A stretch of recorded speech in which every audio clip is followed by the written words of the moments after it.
fidelity. Fidelidad. Sabemos que un matrimonio no puede prosperar, no puede ser agradable a nuestro Señor, ni puede reflejar la gloria que se espera de un matrimonio para que sirva de testimonio si no hay fidelidad. La Biblia habla de nuestra relación de pacto con Dios a través del Mesías como un matrimonio. Él es el novio y nosotros, la congregación de los redimidos, somos la novia. Y si queremos que nuestra relación con Él prospere, si queremos tener un testimonio digno de alabanza, si queremos que la gloria de Dios pueda ser vista a través de nosotros, tiene que haber fidelidad. Y hablo de fidelidad según las Escrituras. Debemos darnos cuenta de que Dios fue muy específico acerca de los últimos días, los tiempos finales, para que pudiéramos estar preparados. Nos da constantes advertencias. Nos dice, estén despiertos, vigilen, presten atención, estén alertas, porque en los últimos días habrá un espíritu de engaño que se propagará en todo el mundo, un espíritu de falsedad, y es solo a través de esa unción, de esa presencia interior del Espíritu Santo, de la que habla la palabra de Dios y que el Mesías describió como un espíritu de verdad, de justicia, que nos enseñaría todas las cosas. Es solo a través del Espíritu y a través de la iluminación que Él proporciona, de su palabra, que podemos reconocer con discernimiento un suceso muy importante. Pablo escribió en 2 a los Tesalonicenses capítulo 2, refiriéndose a los hermanos, a los creyentes en el Mesías, y nos advirtió sobre este engaño, y dijo que habría una apostasía. La palabra griega apostasis proviene de dos palabras.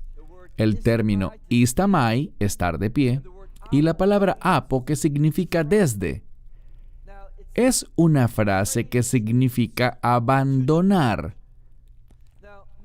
Hoy en día, muchos de los que entienden el significado de lo que tiene que ver con nuestra esperanza bendita, ven un problema con su teología, con su doctrina, con lo que han estado enseñando sobre esa esperanza bendita, y ven esa palabra, apostasía, y dicen, oh, esto significa abandonar un lugar, y la interpretan como si fuera el rapto en sí.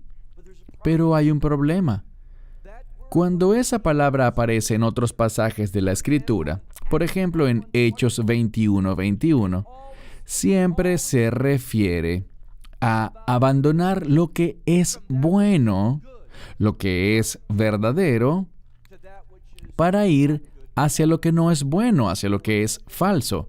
Por ejemplo, en Hechos 21:21, Pablo es acusado de herejía, de abandonar o alejarse de las leyes de Moisés y de enseñar a otros que viven en las naciones a que no circunciden a sus hijos, a no seguir las tradiciones de las Escrituras.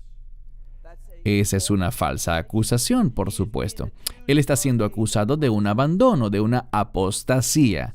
Y claro que él no estaba enseñando eso. Pero ciertamente vendrá una apostasía. Y lo veo muy claramente, muy claramente. Al ver el horizonte de manera espiritual, se puede anticipar que eso vendrá. Les había dicho algo el viernes en la noche, y con toda honestidad y sinceridad, yo no tenía planeado mencionar esa otra conferencia. A veces cuando escuchas, las cosas simplemente salen.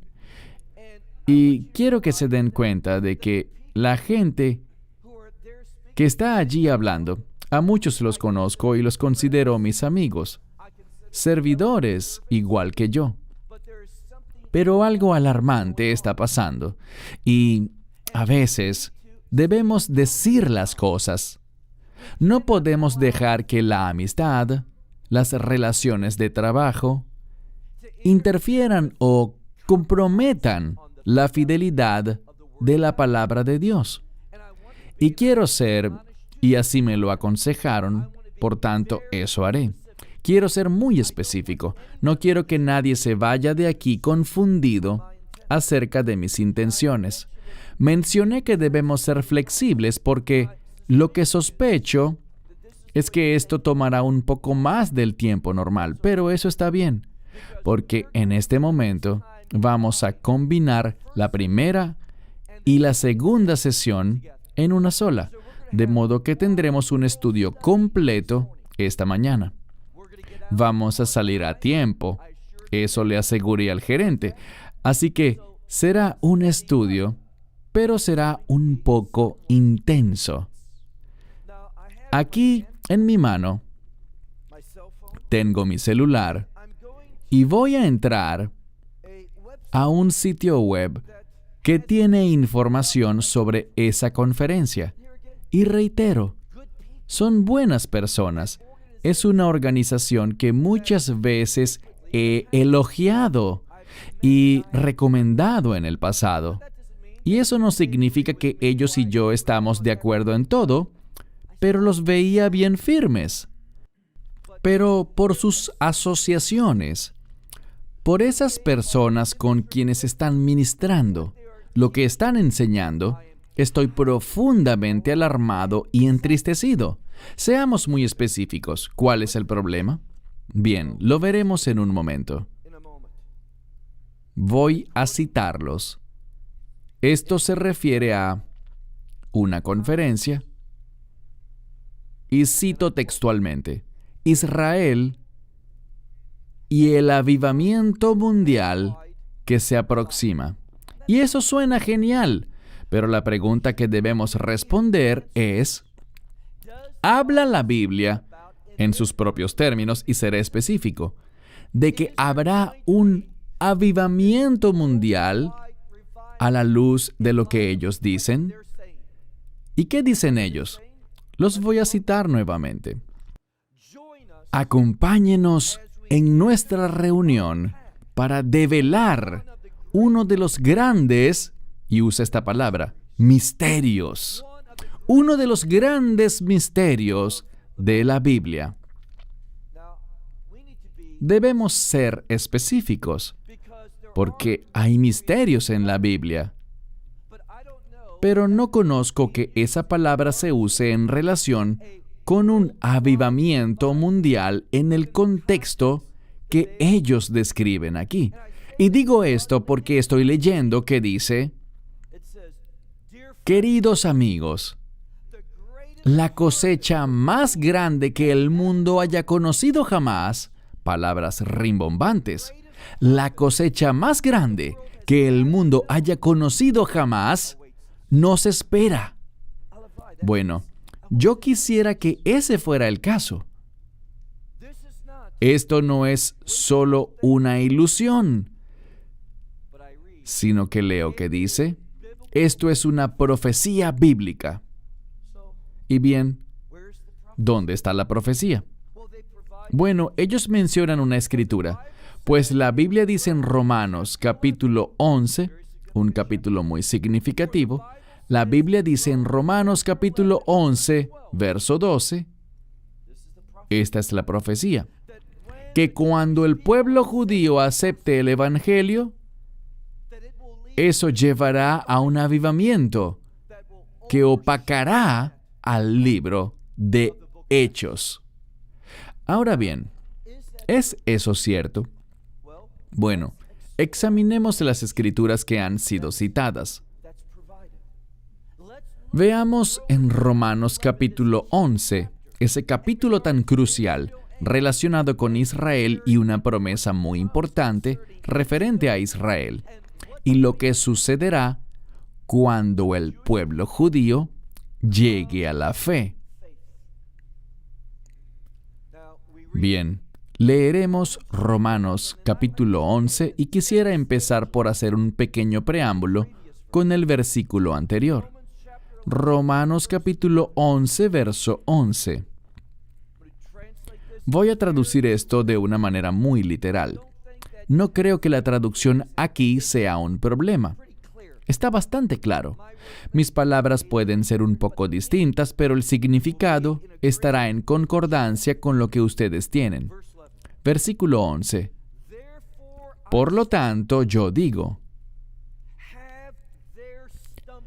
¿han tropezado ellos? Y el contexto se refiere a Israel, al pueblo judío. ¿Han tropezado ellos? ¿A qué se refiere él? Al rechazo del Evangelio, al plan del Mesías. Pablo escribió aquí,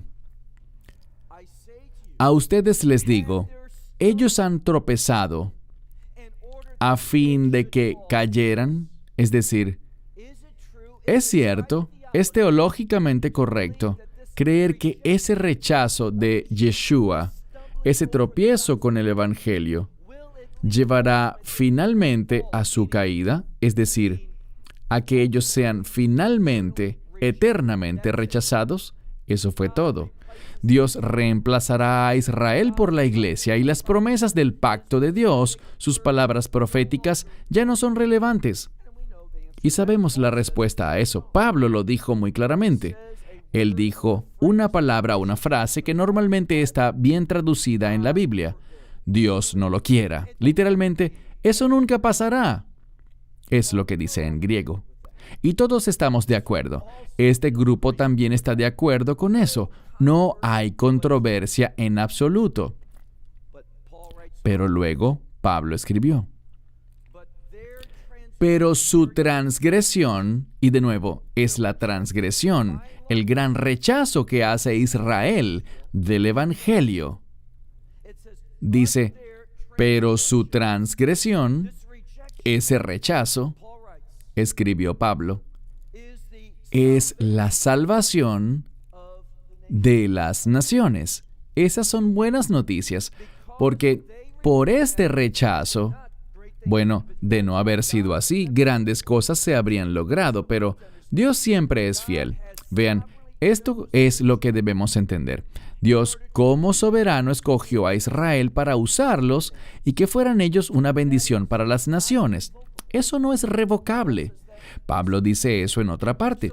Así que, si ellos lo aceptan, será una gran bendición. Y si lo rechazan, Dios igual los usará para que sean una bendición. Pero esta es la clave.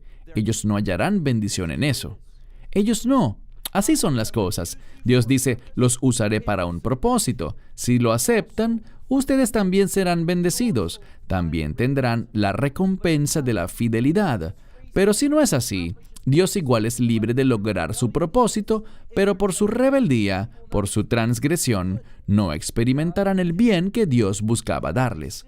Y vemos, por desgracia, y todos estamos apesadumbrados por eso, que cada judío, cada gentil, Dios no hace acepción de personas, ¿cierto? Dice que está establecido para los hombres que mueran una sola vez y luego de esto el juicio. No hay segundas oportunidades. Así que eso nos hace sentir pesar por los judíos y gentiles que han muerto sin el Evangelio, ¿correcto? Pero hay buenas noticias. Él dijo, sigamos leyendo el verso 11. La salvación es para las naciones. Y debe haber un propósito detrás de eso, para que fuesen provocados. ¿A qué se refiere Pablo? Cuando Israel vea las bendiciones, la provisión de Dios, la fidelidad de Dios para con las naciones, ellos serán provocados. Esa es la intención. Por desgracia, las naciones, la iglesia, no han hecho un buen trabajo para provocar a Israel. Veamos ahora el verso que ellos citaron, el verso 12. Esa es la profecía. Y aquí se lee, en el verso 12, y si su transgresión, de nuevo usa la misma palabra, si su transgresión, si ese rechazo del Evangelio, es la riqueza del mundo. ¿Qué significa eso? Que a través de esto, igual Dios, quien es fiel siempre, Dios ha llevado una salvación abundante a las naciones. A eso se refiere. Es una riqueza para el mundo. Y su tropiezo, ahora usa otra palabra. La falla de ellos sería una mejor traducción. Y la falla de ellos, ¿qué es eso? Aquí usa esa misma palabra, la riqueza de los gentiles. Así que eso bendice al mundo y bendice a las naciones. Este rechazo, este tropiezo, esta falla. Y luego sigue y dice, si ese es el caso, si el pueblo judío lo rechaza, y este es el resultado que es bueno, él dice, ¿cuánto más será la abundancia de ellos? Debemos esperar algo. En lo que todos estamos de acuerdo es que cuando el Mesías, y lo que dicen las Escrituras sobre esa recepción del Mesías por parte de Israel, de lo que Pablo está hablando, y se los mostraré dentro del contexto a medida que avancemos. Una vez que Israel acepte al Mesías, se obtendrá un gran resultado de eso. Todos estamos de acuerdo en ese punto. Pero ¿qué pasa? Lo que ellos dicen es que proféticamente este pasaje nos dice que habrá un avivamiento mundial como resultado de que Israel acepte al Mesías. Yo no veo eso en ninguna parte de las Escrituras. Y yo estoy muy consciente de lo que dice el libro de Hechos, capítulo 3, donde se habla de los días del refrigerio. Esto es en el libro de Hechos, capítulo 3, versos 19 y 20. Pero si miramos bien, este tiempo de refrigerio viene antes del Mesías. Si ven en el contexto y leen los versículos 19 y 20, eso prepara al mundo para el Mesías. No su segunda venida, sino para la esperanza bendita. Y bueno, si revisan todos los comentarios sobre esto, verán que no hay desacuerdo en que ese tiempo de refrigerio es antes de la esperanza bendita, del rapto, es antes de la ira de Dios. Otro pasaje de las Escrituras al que podemos acudir es el libro de Joel, capítulo 2, versos 28 al 32 en hebreo y capítulo 3 en español, donde habla de cómo su espíritu será derramado y la gente profetizará. Viejos y jóvenes, los viejos soñarán, los jóvenes tendrán visiones, caerá sobre jóvenes y viejos, sobre el sirviente y la sirvienta. Aquí lo importante es que habla de toda carne. No es un fenómeno único de Israel, sino que afectará al mundo. Ahora bien, es muy significativo, ¿no es así? Que en el libro de Hechos, capítulo 2, el capítulo anterior, vemos que todo ese capítulo, el capítulo 3 de Joel en hebreo, capítulo 2 en español, versículos 28 al 32, son citados ¿por quién? Por Pedro, en su explicación de lo que empezó el día de Pentecostés. Estamos en este tiempo único que va desde Pentecostés hasta el final de esta era que va a terminar. ¿Y de qué era estamos hablando? De la congregación de los redimidos. ¿Cuánto tiempo vamos a estar aquí? Y recuerden que hay signos y señales en los cielos, señales en la tierra. No pasen esto por alto, antes de que caiga la ira de Dios. Ahora, sabemos esto. Sabemos que la ira de Dios caerá, según lo que les compartí la noche anterior, porque al estudiar el libro de Apocalipsis vemos que la ira de Dios, que es la ira del Cordero, se anuncia en el sexto sello, ¿correcto? Hombres tanto grandes como pequeños, diciendo, escóndannos, les decían a las montañas y a las rocas, escóndannos de la ira del Cordero. Así que en el sexto sello, en Apocalipsis capítulo 6, es donde se anuncia la ira de Dios.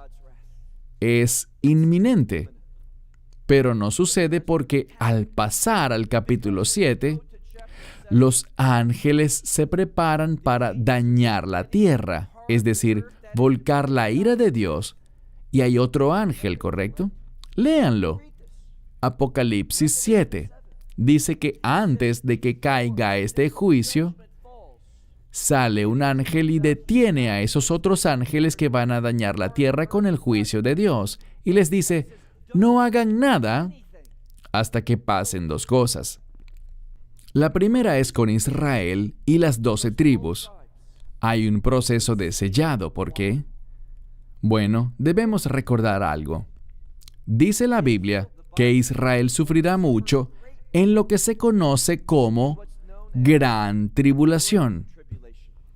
Si están tomando nota, quisiera que entendieran que bíblicamente se usan dos términos que en su gran mayoría confunden a los teólogos, quienes no hacen distinción entre ellos, aunque hay una distinción gramatical. Una que es muy importante en los textos bíblicos, ¿cuál será? En Apocalipsis capítulo 7, Israel es sellado antes de la ira de Dios, porque aunque Israel estará aquí durante la ira de Dios, igual que en Egipto, aquel juicio, aquellas plagas, no van a afectarlos. ¿Por qué? Dios quería hacer algo. Y vemos eso en Éxodo y también en el libro de Apocalipsis.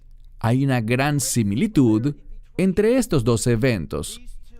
La primera redención y la última redención para llevar a Israel, a ese remanente de los últimos días, a la fe en el Evangelio. Y lo que dicen las Escrituras es que Dios va a hacer una distinción, un hevdil, en lenguaje bíblico, entre Israel y las naciones. Ahora, ¿cómo Él usó eso en Éxodo 3.500 años atrás? Bien, seguro recuerdan algo de eso, ¿verdad? No solo salieron los hebreos de Egipto, sino que se nos dice que también hay una multitud mezclada y no hay desacuerdo entre los eruditos rabínicos y los cristianos, lo cual es extraño. Todos están de acuerdo en que Dios, al hacer esa distinción, causó o hizo que los gentiles vieran que ellos sufrían, pero los de la tierra de Gosén, ellos no. ¿Y qué hicieron? Se unieron a los hebreos. Y a través de la redención, Dios sacó a la congregación de la primera redención a través de la sangre del cordero, de aquel cordero físico, el cordero de la Pascua, y sacó a los hebreos, sacó a una multitud mezclada, y ellos pasaron a ser conocidos como Adá Israel, la congregación de Israel. Por cierto, esa palabra congregación, Adá en hebreo, significa testigo, los que dan testimonio. Es lo que nosotros debemos ser, es lo que ellos debían ser. Así que vemos salir a esa multitud mezclada, y esto es lo que debemos recordar. Aun cuando Dios sella a Israel contra su ira que será derramada en la última mitad de esos 7 años finales, no están protegidos de la persecución satánica. Y es por eso que 2/3 morirán. Eso nos duele, ¿verdad? 2/3 del pueblo judío, que estarán vivos durante esos últimos días, perderán la vida, no debido a la ira de Dios, sino debido al anticristo. ¿Por qué? Es muy simple, muy simple. Muchas veces me han preguntado pastores, ¿tú sí crees que el anticristo es judío? Les digo, no lo creo, y se asombran por eso. Les digo, ¿por qué pensarían ustedes que el anticristo es judío? Y responden, bueno, porque Israel lo aceptaría si no lo fuera.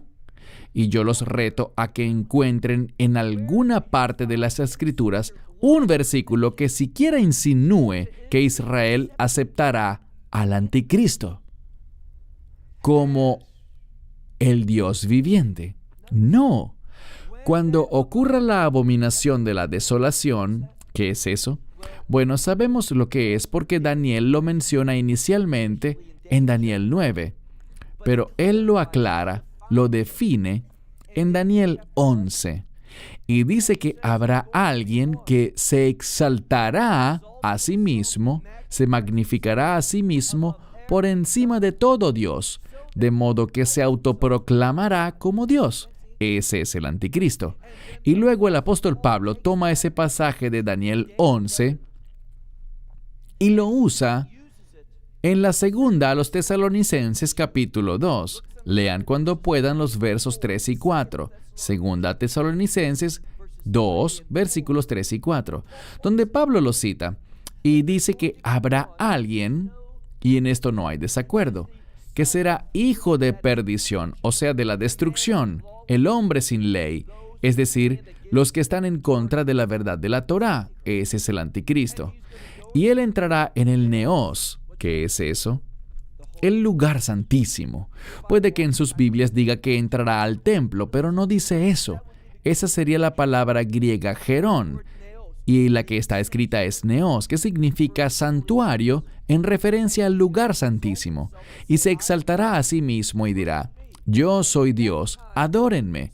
Y en ese tiempo Israel se negará, y por eso su rechazo del anticristo los llevará a Etzerá Gile Jacob, que significa la angustia de Jacob, ese tiempo de intensa persecución que ocurre justo después de la abominación desoladora, en esos últimos 3 años y medio, 42 meses, 1260 días. He aquí lo que deben ver. Cuando la Biblia habla de ese tema que tocaremos más tarde en este mensaje, ese tiempo de persecución de los creyentes, esos que son perseguidos a causa de su nombre, porque caminamos según su carácter, hablamos su verdad, damos testimonio de Él y denunciamos aquello que está mal. Por eso nos odiarán todos, eso dicen las Escrituras, y nos perseguirán. Hablaremos más de eso, pero la Escritura dice que esas personas, esos creyentes, en los últimos días, sufrirán por esa persecución, y ese sufrimiento en la Biblia se llama la gran tribulación. ¿Escucharon eso? La gran tribulación. Pero cuando hablamos del sufrimiento de Israel, en la segunda mitad, no en la primera, ese se refiere a nosotros. Nosotros pasaremos por la gran tribulación. La gran. Esos dos artículos definidos. La está incluida. Pero cuando Yeshua, cuando el Mesías habla sobre Israel, este tiempo de angustia de Jacob, en Mateo 24, verso 21, él lo llama simplemente gran tribulación. Así que bíblicamente está la gran tribulación, en la cual él pone esa designación. ¿Por qué? Porque él lo enfatiza, ya que es sufrimiento por su causa, por él. El tiempo de Israel, la angustia de Jacob, es llamada simplemente gran tribulación, no la gran tribulación. Es algo innegable. Si leen Mateo 24, la última parte, desde el verso 16 al 31, tiene que ver con Israel. Y en el verso 21 está esa gran tribulación. Entonces, ¿qué sabemos? Bien, sabemos que Israel llegará a la fe no para llevarnos a un avivamiento mundial. Israel llega a la fe en el Mesías, si miramos la profecía, la verdadera profecía. Zacarías capítulo 12. Israel llega a la fe al final de esos 7 años. ¿Y qué pasa? Bueno, sabemos esto. Debemos hacer una distinción. Somos demasiado casuales con las palabras que usamos. Llamamos las cosas de manera sensacionalista, un misterio. Queremos que la gente entre en un estado de emoción exaltada. ¿Y es que acaso la verdad no es lo suficientemente emocionante? ¿Necesita ser empaquetada y mercadeada de una manera diferente? ¿Es que la palabra de Dios, la verdad, no es motivación suficiente? No hay que volverla sensacionalista, solo hay que enseñarla con sencillez. Lo que encontramos es esto. ¿Recuerdan cuando el Mesías estaba en el Monte de los Olivos? No hablo de Mateo 24, sino de Mateo 23. Cuando estuvo en el Monte de los Olivos y está reflexionando sobre Israel. Y al pensar en la condición espiritual de ellos, ¿qué hace él? Él llora. Llora. Y dice, ¿cuánto anhelo? Esa palabra expresa su deseo, su gran deseo, de reunirlos como hace la mamá gallina con sus pollitos, pero ustedes no estaban dispuestos. Algunos tienen problemas con ese verso. Esto es lo que él dice realmente allí. En verdad les digo, no vendré hasta que ustedes digan, bendito es el que viene en el nombre del Señor. Nosotros como creyentes anhelamos, deseamos, queremos que Israel diga esas palabras, ¿correcto? ¿Por qué? Ellos deben darse cuenta de la necesidad que tiene Israel del Mesías. Y cuando eso pase, ¿cuál será el resultado? No será un avivamiento mundial. Ojalá fuera así, pero en ninguna parte de las Escrituras dice eso. ¿Qué es lo que dice? Vean, lo que ellos hacen es inferir a partir del texto. Son casuales, descuidados. Y lo digo con toda sinceridad, es una advertencia. Porque si ustedes se ponen de pie y enseñan, Dios dice que tendrán que rendir más cuentas. Debemos ser muy sobrios, temerosos y asegurarnos de qué es lo que predicamos. Bueno, creo que esto es así, esto suena correcto. Oí que alguien lo dijo. Eso no es una enseñanza responsable. Debemos tener confirmación en su palabra. Yo no conozco ningún verso y estoy dispuesto, si me equivoco, a hacer un video y me pararé y diré que estaba equivocado. Y ojalá lo esté. Yo quisiera ver eso, quisiera ver un avivamiento mundial. Pero, ¿qué es lo que verdaderamente dicen las Escrituras? En ellas podemos leer, bien, si el rechazo de ellos significa que todos estos gentiles lleguen a la fe, entonces lo lógico es pensar que cuando Israel llegue a la fe, eso traerá un avivamiento aún más grande. ¿Tiene sentido, no es así? Tiene sentido. El problema es que no es bíblico. Es solo que no es escritural, porque ¿qué dicen las Escrituras? Vamos al verso 15. Ese es el versículo. Aquí es donde Pablo aclara, donde nos especifica a nosotros lo que pasará cuando Israel realmente, cuando aquella realidad de los últimos días se presente, cuando los cielos se abran, Israel estará en medio de un gran sufrimiento. Cuando finalmente aclamarán, bendito el que viene en el nombre del Señor. Y los cielos se abrirán y ellos verán a ese que fue traspasado. Él vendrá a liberarlos durante esa batalla de Gog y Magog, que también es llamada Armagedón, que tiene lugar cerca del Megido, en lo que se conoce como Emet Yehoshafat, el valle del juicio del Señor. La palabra de Dios es muy específica.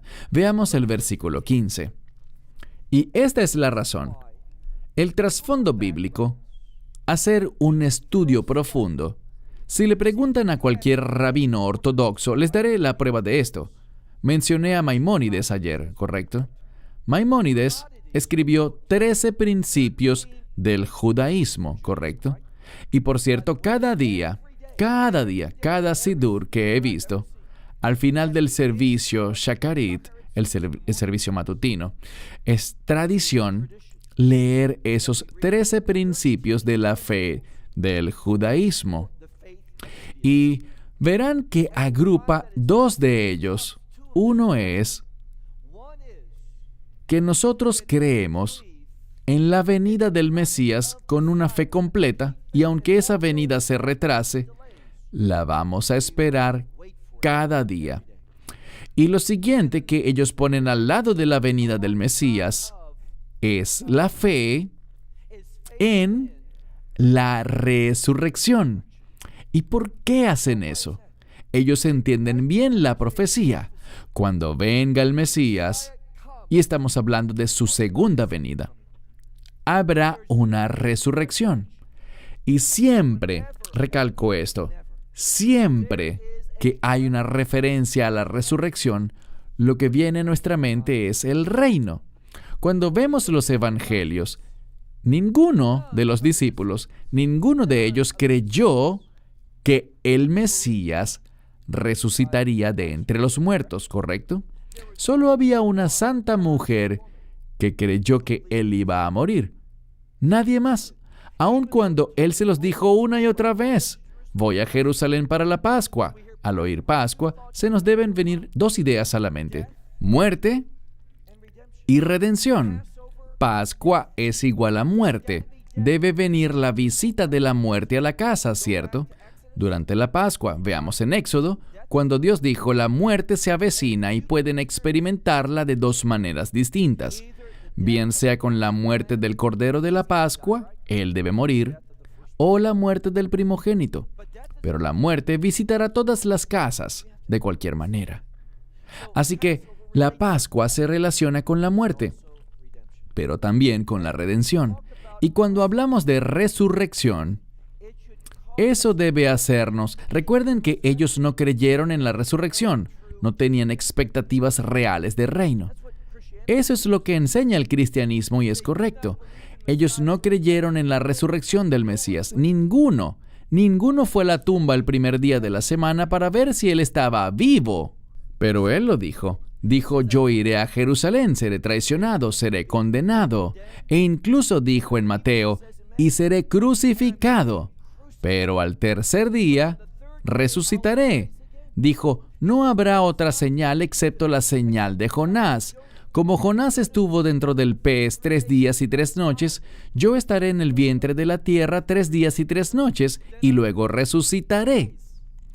Hay una conexión entre el reino y la resurrección. Estudien el libro de Apocalipsis. Vemos que el Mesías juzgará. Habrá una resurrección que lleva al reino milenial. Habrá un juicio después del reino milenial.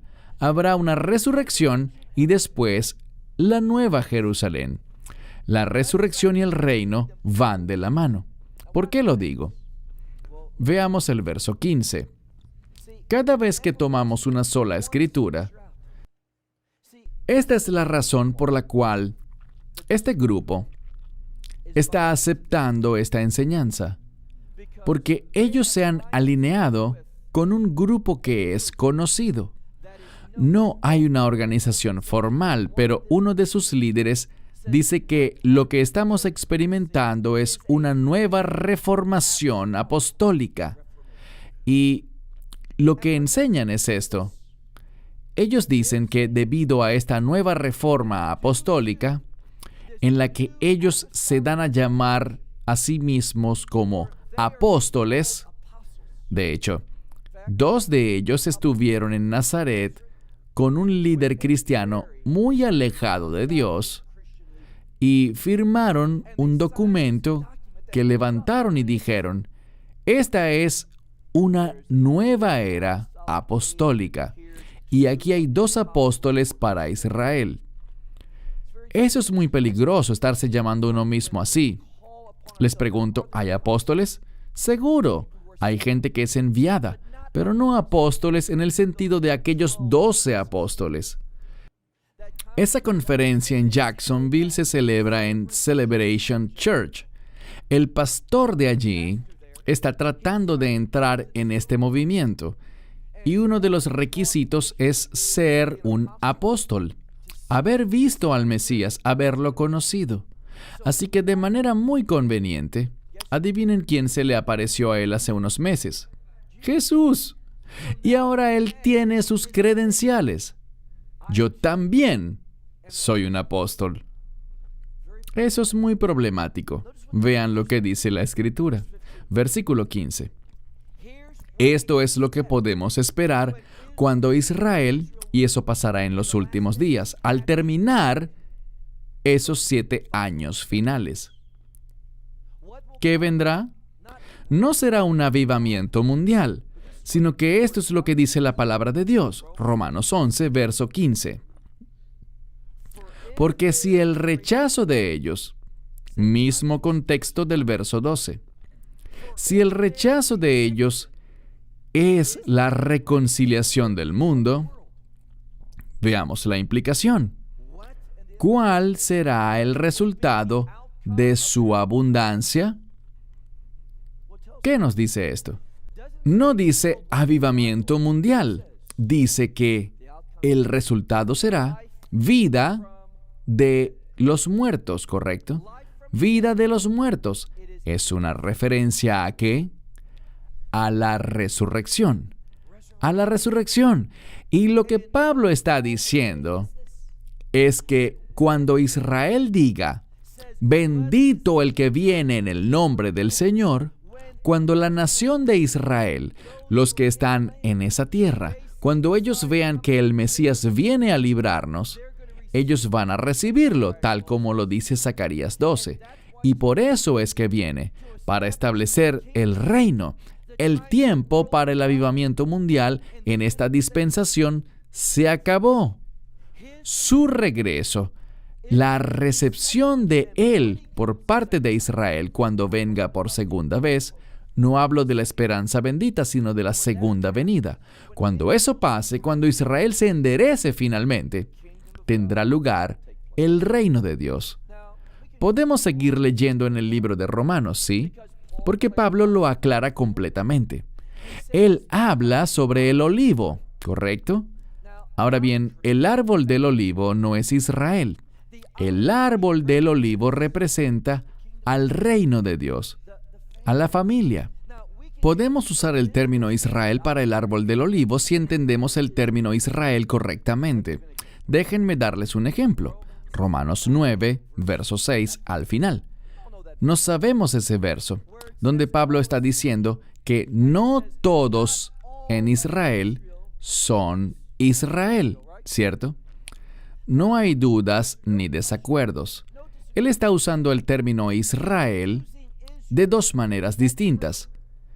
Es la única forma en la que eso puede tener sentido. No todos los de Israel son Israel. ¿Qué significa eso? Y ciertamente creo que no hay ningún debate por esto entre los eruditos.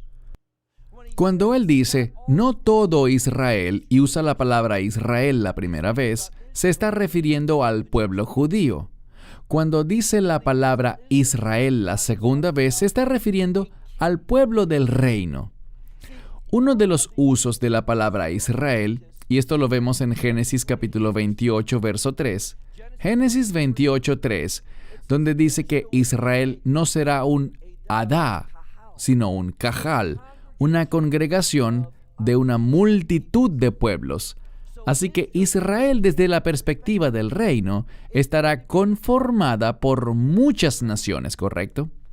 Y sabemos por lo que Pablo dijo, que no todos los judíos serán ciudadanos del reino, así como no todos los gentiles serán ciudadanos del reino tampoco. Solo aquellos que reciban al Mesías. Esto es cierto tanto para los gentiles como también para los de Israel. Así que lo que Pablo nos dice aquí es que cuando el Mesías vuelva e Israel lo reciba, sí, hay algo que es proféticamente significativo, y es el establecimiento del reino. Y luego Pablo aclara más adelante, en Romanos 11, donde estamos ahora, cuando él dice que hay un árbol del olivo, y que ese árbol tiene ramas. ¿Correcto? Hay ramas naturales, que son los judíos, y están las ramas salvajes del olivo, que son las naciones. Y Dios dice que Él puede tomar esas ramas no naturales, esas ramas salvajes, e injertarlas, y también puede hacer algo más. Esas ramas que se quebraron y se separaron de Israel, el pueblo judío, Él puede reinsertarlas al árbol. La base de este pasaje, cuando lo analizamos, habla de Israel conformado por judíos y gentiles también, una congregación de pueblos. Ese es el reino. ¿Saben?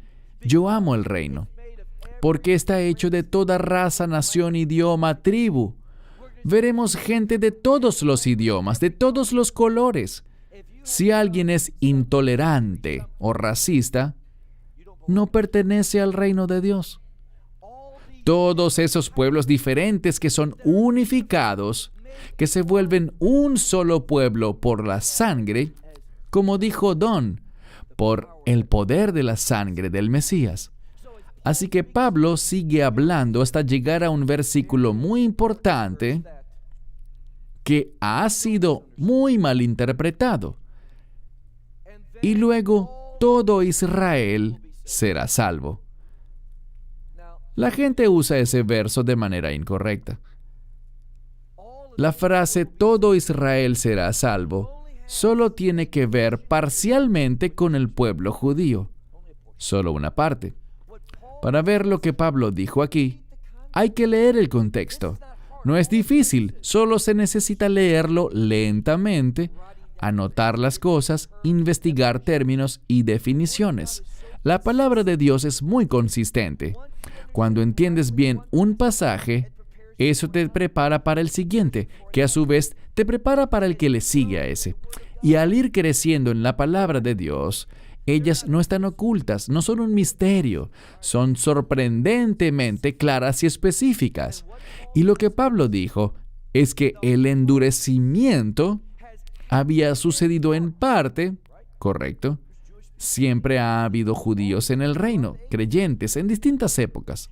De hecho, si leen el libro de Hechos, Hechos 15 habla de una gran convención en Jerusalén para ver si se les permitía a los gentiles entrar a la congregación de los redimidos. Cuando vemos esto, y se habla de Israel, de este reino, creación, él dijo que le había ocurrido un endurecimiento en parte al pueblo judío. Esa disminución de Israel tiene que ver con un cierto periodo de tiempo hasta que suceda ¿qué? La plenitud de las naciones, ¿correcto? ¿No es eso lo que dice?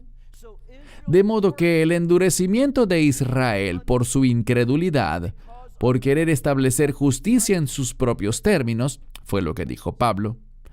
Ellos están endurecidos por un tiempo, en parte, hasta que haya entrado la plenitud de los gentiles. Y luego, ¿qué va a hacer Dios cuando esa plenitud esté lista? ¿En quién volverás a poner su atención? En el pueblo judío. Y Él va a volver. Ellos lo verán. Ellos lo recibirán. Así que tenemos a Israel con una porción de gentiles y una porción de judíos. Y cuando esa porción de gentiles esté completa, entrará la porción de Israel y luego dice que todo Israel será salvo. Él no se refiere a todos los judíos. Ojalá fuera así, pero no es lo que dice la Escritura. Cuando habla de todo Israel, se usa como lo usó Pablo en Romanos 9:6, la segunda vez. Todo Israel, tanto judíos como gentiles. Y luego él nos recuerda cómo esto llegará a su conclusión. ¿Cuándo se establecerá el reino? Él cita la Escritura de Isaías 59, verso 20, donde dice: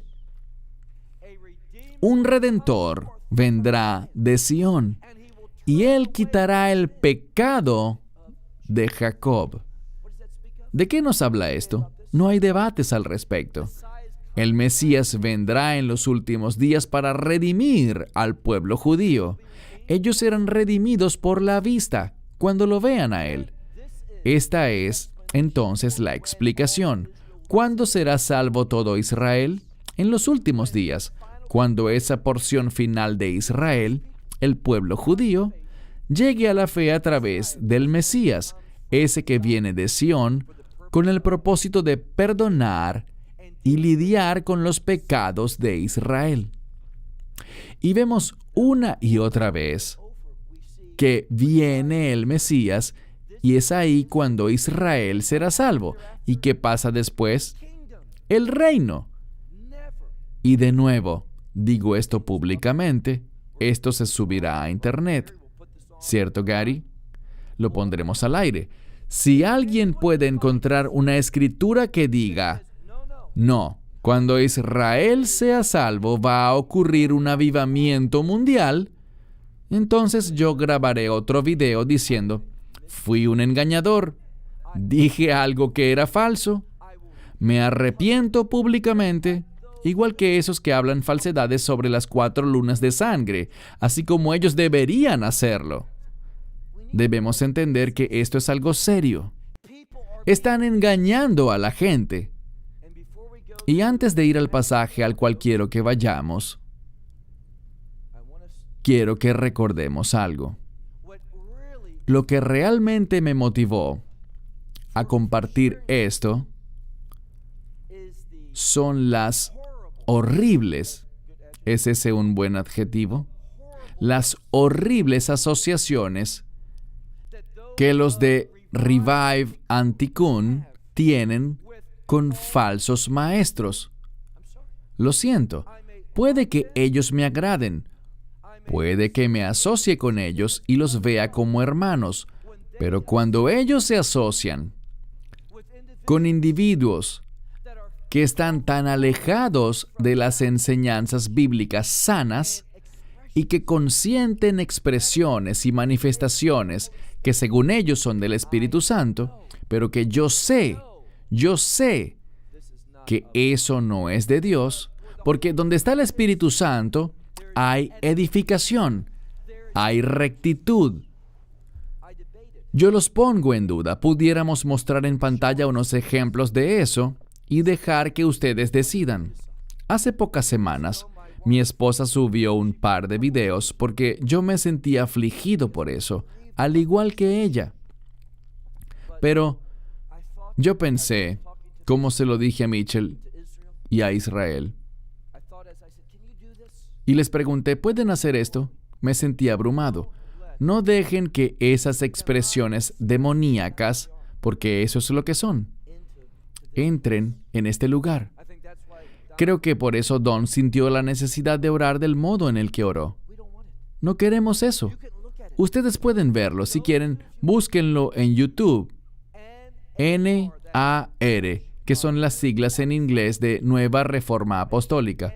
NAR Watch Israel. NAR Watch es un canal de YouTube de un grupo de personas en Israel que comparten mi misma inquietud. Ambos queremos ver que la gente de Israel y la de todo el mundo llegue a la fe. Y estamos muy convencidos internamente de que esas asociaciones y las manifestaciones que según estos grupos son de fuego divino, agua que cae del cielo, estamos totalmente convencidos de que eso es satánico. Eso es demoníaco.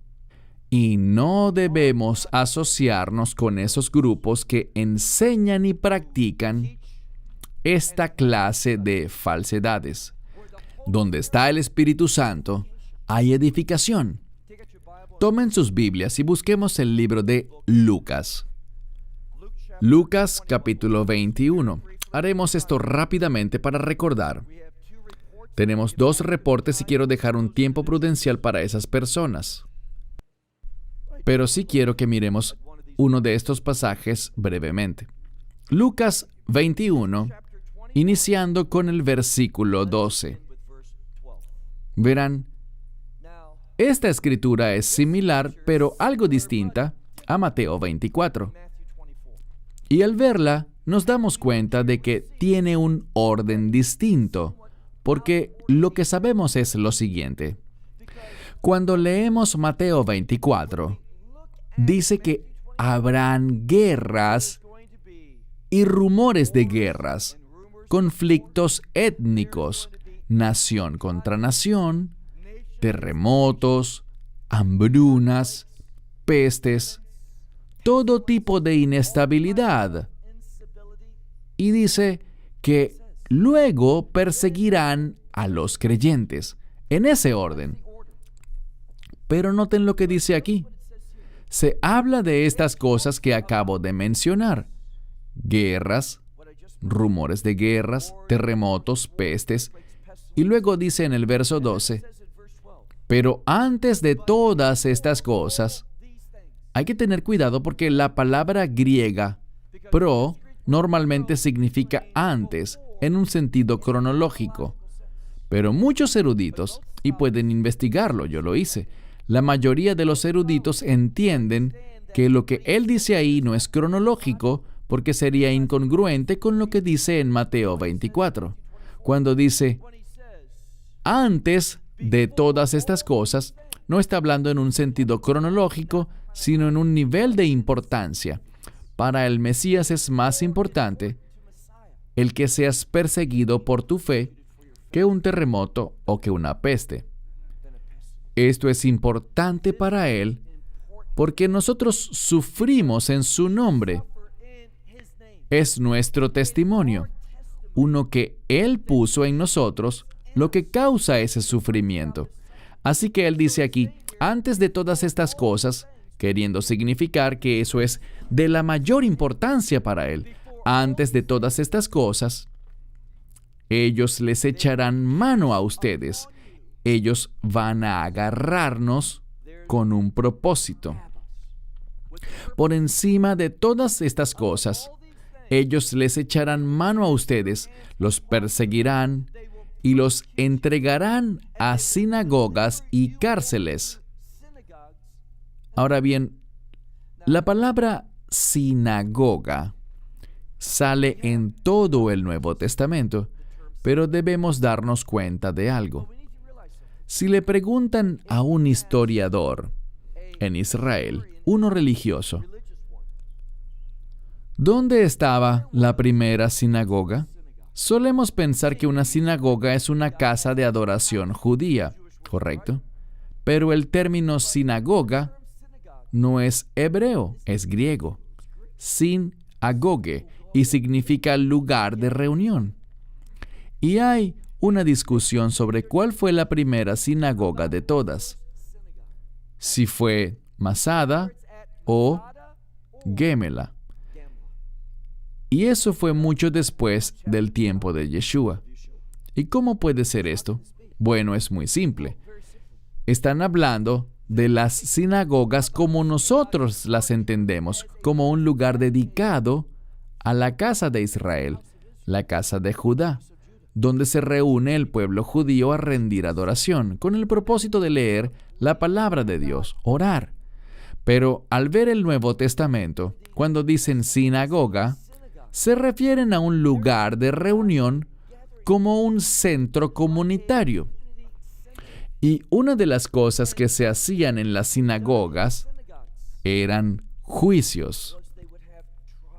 Así que no piensen que hablaban de una casa religiosa judía de adoración. Él está usando el término de la forma en la que se usaba en casi todo el Nuevo Testamento, como un lugar de reunión. ¿Y por qué se le asocia también con un aspecto religioso? Porque en Shabbat y los lunes y jueves usaban ese sitio para leer la Torá. pero tenía muchos otros usos. Era un lugar para usos múltiples. Así que cuando aquí dice que los entregarán a sinagogas, se refiere a que los llevarán a juicio, a ser examinados por los líderes de la comunidad. ¿Y qué pasará? Bien, seremos condenados y nos pondrán ¿en dónde? En cárceles, y nos llevarán ante reyes y gobernadores, es decir, gobiernos tanto locales como nacionales. Y todo esto ocurre con un propósito, pero antes de mencionarlo, Él nos dice el por qué. Por causa de mi nombre. ¿Quién está hablando? Yeshua. Todo esto le pasará a los creyentes, por causa de mi nombre. Pero, miren el verso 13. Son buenas noticias. Eso tiene un propósito. Cada vez que sufran por su nombre, eso tiene un propósito y Él nos dice cuál es. Pero esto traerá algo como resultado. Eso les traerá algo a ustedes. Es con el propósito de testificar, dar testimonio. Así que podemos esperar que eso pase.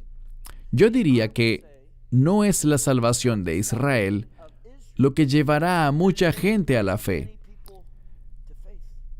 Yo diría que es más bien la persecución de los creyentes. Mucho antes de esto, en los últimos 7 años, pero antes del final en sí, habrá un testimonio, testigos del Evangelio. ¿Y qué nos dice el verso 14? Por eso, pongan en sus corazones, es decir, tomen la decisión.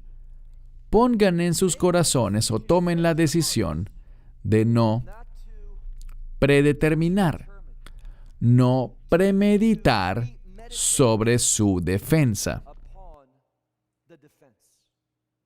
Lo que deben decir o lo que no deben decir. Él nos dice que no hagamos ninguna preparación. Pero eso no aplica para los sermones. Eso aplica para dar testimonio en este tiempo único y particular. Él nos dice en el verso 15, porque yo, ese es el Mesías, porque yo les daré a ustedes una boca y sabiduría. Él tomará el control de nuestra boca. Él nos dará sabiduría, la cual sus oponentes, esos que van en contra de ustedes, no podrán contradecir ni resistir. Sin embargo, vean el verso 16. Pero ustedes serán entregados o traicionados por sus padres, por sus hermanos o hermanas, por otros parientes y amigos, y ellos matarán a algunos de ustedes. Ahora bien, esto es, ¿saben? Tengo un libro que dice Promesas de la Biblia. Eso no está aquí, pero es justamente eso. Esto es una promesa. Es una promesa. Esto va a suceder. Estén preparados. La Escritura dice que Dios no miente. Esto va a suceder. ¿Y saben qué? A veces somos aquí en Occidente tan tontos porque solo pensamos en lo que sucede aquí. Hay tantos lugares donde los creyentes están sufriendo a causa de su nombre. Y lo que nos dice la Escritura es que ese sufrimiento, esa persecución que está empeorando y se pondrá peor, está sucediendo en otros lugares y va a suceder también aquí. Estén preparados para eso. Lo que está sucediendo es esto. Hay una falsa enseñanza y ese grupo conocido como la Nueva Reforma Apostólica, a ellos realmente no les gusta la profecía. Y la razón por la que digo esto es porque ellos enseñan que ese gran avivamiento mundial tendrá un efecto. Le dará a la iglesia y estoy hablando en su lenguaje, le dará a la iglesia autoridad sobre los medios, sobre la educación, sobre los gobiernos, sobre las artes, sobre toda la sociedad, que ese avivamiento mundial será un triunfo de tal magnitud que tendremos todo listo y luego el Mesías vendrá.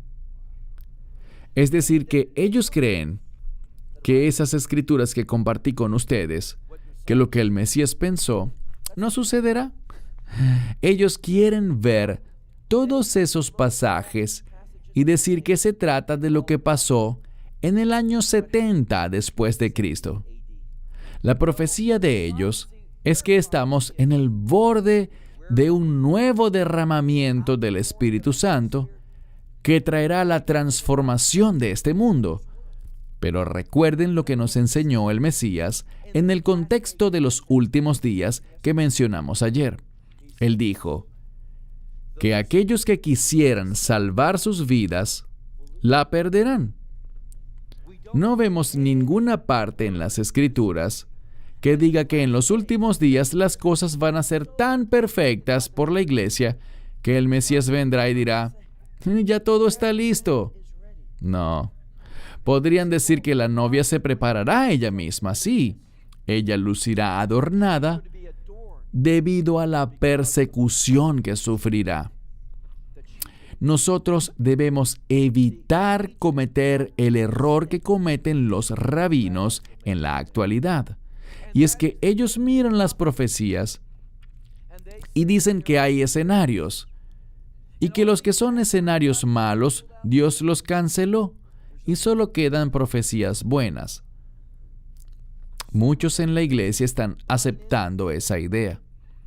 Nosotros no debemos hacer eso. No debemos. Debemos entender las cosas con base en la verdad profética que dice que en esos últimos días seremos vencidos. Y eso está bien. Está bien si somos vencidos. Si seguimos leyendo este pasaje de Lucas 21, dice que nos matarán. Pero eso está bien, porque las promesas que más me interesan de Dios son las promesas de reino. Y ellos podrán matarme, pero yo viviré de nuevo, en un nuevo cuerpo, en ese reino. Y al final, tendremos la victoria. No transformaremos al mundo. Eso es una falsa enseñanza. Quiero cerrar con esto. Tengo un buen amigo que vive en Dallas y considero que él es verdaderamente un hombre íntegro, alguien a quien admiro, alguien que ha sido amable conmigo. Creo que es un creyente muy maduro. Y tenemos nuestros desacuerdos en ciertos temas sobre los tiempos finales y la esperanza bendita. Y quiero desafiarlos porque hay una doctrina sobre la inminencia. ¿La conocen?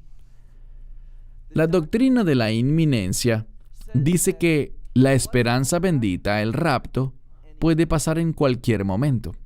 Y mi amigo, y él es solo eso, mi amigo, estuvimos debatiendo. Él dice, Baruch, mira este artículo que él escribió.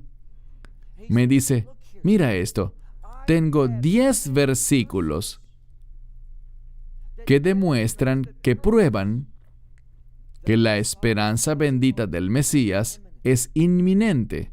Así que se los recibí. ¿Y qué debí haber hecho? Leerlos, revisarlos. No tienen idea de cómo utilizan citas todos estos falsos maestros. Yo creo que lo que vemos en Internet, y no estoy acusando a mi amigo para nada de ser un falso maestro, pero los falsos maestros más grandes son los que más citas usan para apoyar sus ideas. Lo que yo les aconsejo es, léanlas. Escribí un corto libro, Rivka lo mencionó anoche, se titula La Esperanza Bendita.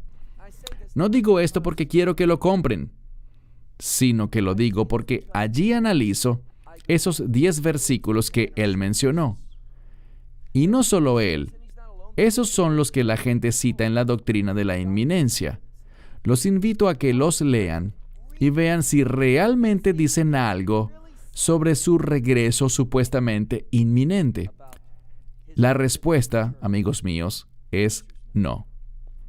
El principal versículo que usan es: nadie sabe el día ni la hora, ¿no es cierto? Sí, pero solo porque no sepamos el día ni la hora, no quiere decir que puede ocurrir en cualquier momento. No es cierto. No es cierto. Revisen esos versículos. Véanlos por ustedes mismos. No se dejen engañar por tantas citas bíblicas maravillosas sacadas de contexto. Tómense el tiempo de leerlas.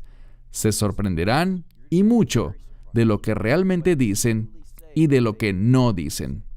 Esperamos que te hayas edificado con el mensaje de hoy y lo compartas con otros. Te invitamos a seguir nuestros estudios cada semana por este canal y por el portal de YouTube de Amarás a Israel. También puedes descargar nuestra aplicación móvil gratuita, Mi Estudio Bíblico. Finalmente, para obtener más información sobre nosotros, visita nuestra web amarasaisrael.org, donde encontrarás otras conferencias de Baruch en audio, video y texto. Hasta el próximo programa. Que el Señor te bendiga en Yeshua HaMashiach, Jesús el Mesías, mientras caminas con Él. Shalom desde Israel.